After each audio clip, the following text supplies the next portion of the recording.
Hello everyone, welcome back to my channel. My name is Yamal Scholar and today we are going to be talking about a very special monster. Now the reason that I'm calling this monster special is because of his special trait. Now since the mythics have been out there, we have seen a variety of traits, we have seen a variety of skills, and we have seen some phenomenal traits, some not so very good traits, but this is one of the best traits to have besides area dodge. That is the Megaton trait, and this monster, let me tell you, has the Megaton trait. Now you might ask there, why is this monster so special when there are so many other monsters that have the Megaton trait? Now the reason this monster is special is because this monster is from the mythic category. Now mythics generally do not have such powerful traits, nor do they have some very powerful skills, but as you know, as you can see, the mythics have been evolving and the mythics are so crazy and their stats are so crazy. So I for one am pretty excited to see what this monster has to offer. Now this will be one of the strongest Megatons we have out there, so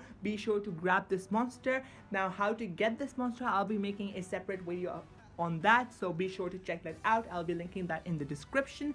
Now let's just focus on this monster. So if you go to the Monstergram right now and click on it and go to the mythic category, as you can see in the video, and scroll to the very bottom, you'll see Daedalus. Now this monster is phenomenal. As you can see, his stats are a bit of, not too good, but his life stat is 50,668, which to be honest isn't really that great. That's what we usually see on legendary tanks, and his speed is not that great either. As for the strength, that is average as well, but where this monster shines as I mentioned before, is obviously the trait. So if you click on the trait, you'll be able to see the trait, which is at rank 0. This monster is hardened. Now as you know, and like I've been mentioning time and time again, hardened is a good trait to have because it reduces the chances of DOTs landing on you, deny skills landing on you, etc. by 20%. And then at rank 1, this monster is getting life regeneration, which is also really good for a tank as well. But where this monster really shines is at rank 3. Now this monster will have status caster Megaton at the start of the battle. Now as you know, there are not a lot of mythics that can remove positive effects right now, and with everyone using a lot of legendary and mythic combos, this will surely be a game changer.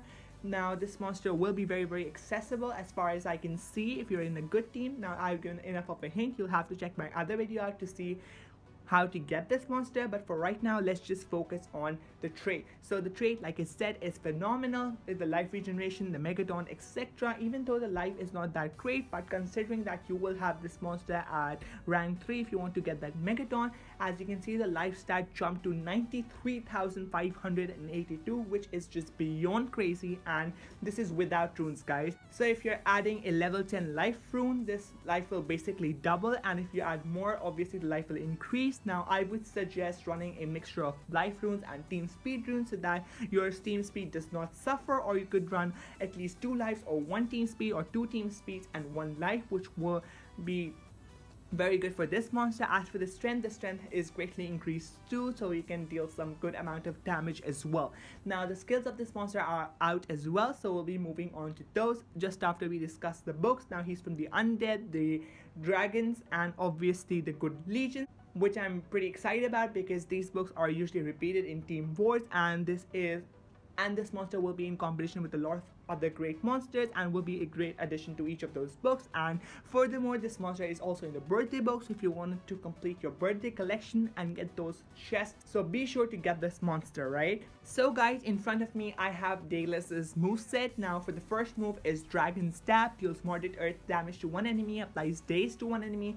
Nothing too great about that move. Moving on, we have an AoE which deals low damage, that is Mud Hand. Then moving on one more time, we have Under the Stronghold, applies life regen to all allies, requires cooldown. Now this could be used in a variety of different situations, but I wouldn't recommend running this move because this monster will already have life regeneration if you have this monster at rank 3, which I'm assuming most of you will go for because that's when he unlocks the Megaton status caster. Then we have the reconstruction move that removes all negative status effects from itself, applies life regeneration and double healing to itself as well, requires cooldown.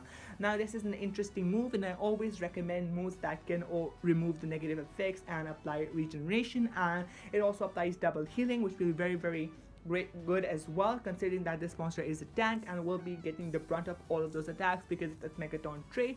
So yeah, Then we have Invader Pitfall that deals heavy earth damage to one enemy, applies quicksand and daze to one enemy, requires cooldown. Now this monster also has a high power stat, and obviously with that power he can deal some good damage, and then he's also applying DOT and obviously daze, which will reduce the accuracy, so this is obviously a banger move as well. Then we have the other moves, that is crafted from sand, deals moderate special damage to all enemies, heals itself by 30%. That is also a phenomenal skill to have, and that is an AoE and also heals, which is very great. Then we have Fortified Tower, applies taunt and positive effect protection to itself, requires cooldown. Now this is an interesting skill to have. Usually Megaton monsters have taunt in their trait, and that's how they can also attract those single target skills towards themselves. But this monster does not have. Instead, he has this move that applies taunt and positive effect protection to itself, which is really great. Now generally I would not recommend this move, but the positive effect protection would be really useful, and that's how that Megaton status caster will not be removed from you. Now a lot of people, when they're facing Megaton monsters, first of all they remove positive status effects, and then they go for the main attacker and get out the other monsters that are basically the denier and the attacker in the enemy team, so that they have to only deal with one monster.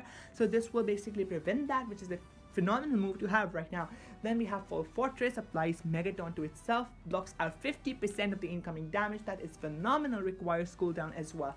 Now obviously Full Fortress, you can apply Megaton to yourself again, and for those people who do not get this monster initially, that means at rank 3 they can wait to have this monster and still use it as a Megaton monster, but they'll have to wait for that Megaton ability to show itself, which I think is a really phenomenal move to have, because even if your status caster Megaton wears off in the battle, you can do it again, and also it blocks out 50% of the incoming damage. That will reduce the damage output of the other monsters by 50%, and considering they will have other effects on themselves that will further reduce the damage, like poison, etc., if you're running monsters with those abilities, so that will be a really good thing to have as well.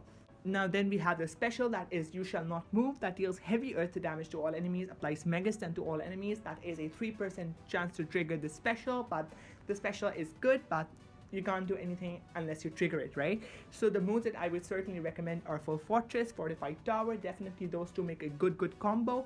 And then we have Crafted from Sand as well, that is an AoE and also a healing move. Then I would recommend you either run Reconstruction, which I would probably prefer over Invader Pitfall, simply because it is a removal of all negative status effects, and then also you'll be gaining life regeneration and double healing to yourself as well. So yeah, I wouldn't consider running Invader Pitfall because this monster does not have strength runes, and even with a high power stat, you already have an AoE, and you'll also be having an attacker on your team, so that wouldn't be that much necessary. And the daze I know is useful, but again, life regeneration, clearing of all negative effects, and double healing is a really great skill to have. So again, to reiterate, we have Reconstruction, then I would recommend Crafted from the Sand, and Fortified Tower, and Full Fortress. Now this will be an amazing mythic monster to have on your team, and I surely would recommend that you all work hard for this monster, spend those gems you have and get this monster to rank 3, spend those amber that you have been collecting on this monster, because this monster is basically a game changer in the mythic category, and this will propel you in PvP, this will propel you in those ranks. And yeah, that is basically a conclusion to my video. If you like this, please click on the subscribe button and smash that like button, and don't forget to comment, because I love to respond to you guys and will be responding as soon as I get a notification. So yeah, see you in the next one. Peace out.